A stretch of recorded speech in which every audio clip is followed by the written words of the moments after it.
சென்னை மாநகராட்சியில் வேலை வாங்கி தருவதாக கூறி 26 லட்சம் ரூபாய் மோசடி செய்ததாக பாஜக பிரமுகர் ஜெயச்சந்திரன் மற்றும் இரு பெண்களை போலீசார் கைது செய்து சிறையில் அடைத்துள்ளனர். இது பற்றிய கூடுதல் விவரங்களை நமது செய்தியாளர் செந்திலிடம் கேட்கலாம். செந்தில், இந்த வழக்கின் பின்னணி குறித்தும் விசாரணை குறித்தும் சொல்லுங்க.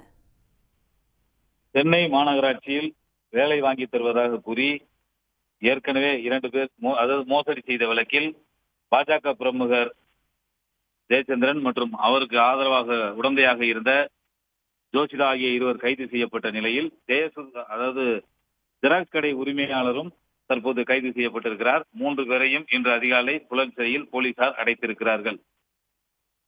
சென்னை மாநகராட்சியில் துப்புரவுத்துறையில் வேலை இருக்கிறது என கூறி பள்ளிக்கரணையைச் சேர்ந்த வெங்கடாச்சலம் என்பவரிடம் 26 லட்சம் ரூபாய் பணம் பெற்றுக்கொண்டு அவருக்கு போலியாக ஒரு பணி நியமனை சென்னை சிந்தாதிரிப்பேட்டையைச் சேர்ந்த பாஜக பிரமுகர் ஜெயச்சந்திரன் மற்றும் அவருடைய கூட்டாளி ஜோசிதா ஆகியோர் வழங்கியுள்ளனர். இது மட்டுமின்றி இதே போல 21 பேருக்கு போலி பணி நியமன ஆணைகளை வழங்கியிருப்பதாகவும் போலீசார் விசாரணையில் தெரிய வந்துள்ளது. இந்த அப்பாவிகளிடம் வசூலித்த பணத்திலேயே அவர்களுக்கு கடந்த 1.5 வருடங்களாக இவர்கள் சம்பளம் கொடுத்திருக்கிறார்கள். சில நேரங்களில் நீங்கள் சரியாக வேலை செய்யவில்லை என கூறி அவர்களிடம் சம்பள பிடித்தமும் செய்திருக்கிறார்கள்.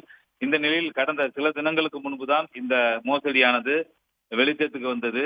அந்த பாதிக்கப்பட்ட பள்ளிக்கரணியை சேர்ந்த வெங்கடாச்சலம் என்பவர் மற்றும் தனது வழக்கறிஞர்களுடன் இந்த மோசடியில் ஈடுபட்ட பாஜகவை சேர்ந்த ஜெயச்சந்திரன், அதே போல அவருக்கு உடந்தையாக இருந்த ஜோசிதா இருவரையும் பிடித்து பெரியமேடு காவல் நிலையத்தில் ஒப்படைத்தார்.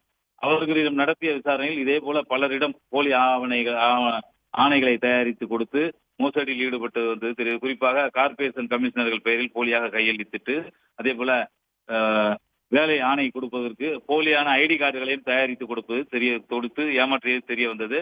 அதன் அடிப்படையில் இந்த இருவரும் கொடுத்த தகவலின் அடிப்படையில் சென்னை சிந்தாதிரிப்பேட்டையைச் சேர்ந்த ஜெராக்ஸ் கடையில் பணியாற்றும் ஜெராக்ஸ் கடை நடத்தி வருகிறார். அங்கே அவரே போலி அடையாள அட்டைகளையும் தயாரித்து கொடுத்திருக்கிறார் ரேவதி என்பவர்.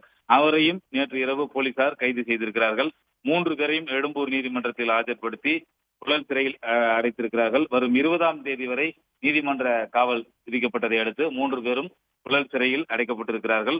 தலைமறைவாக உள்ள இந்த மோசடிக்கு ஜெயச்சந்திரனுக்கு உடந்தையாக இருந்த தலைமறைவாக உள்ள மேலும் 2 பெண்களையும் போலீசார் தீவிரமாக தேடி வருகின்றனர். விவரங்களை பகிர்ந்து கொண்டமைக்கு நன்றி செந்தில். உடனுக்குடன் செய்திகளை தெரிந்து கொள்ள சன் நியூஸ் பெல் ஐகானை கிளிக் பண்ணுங்க.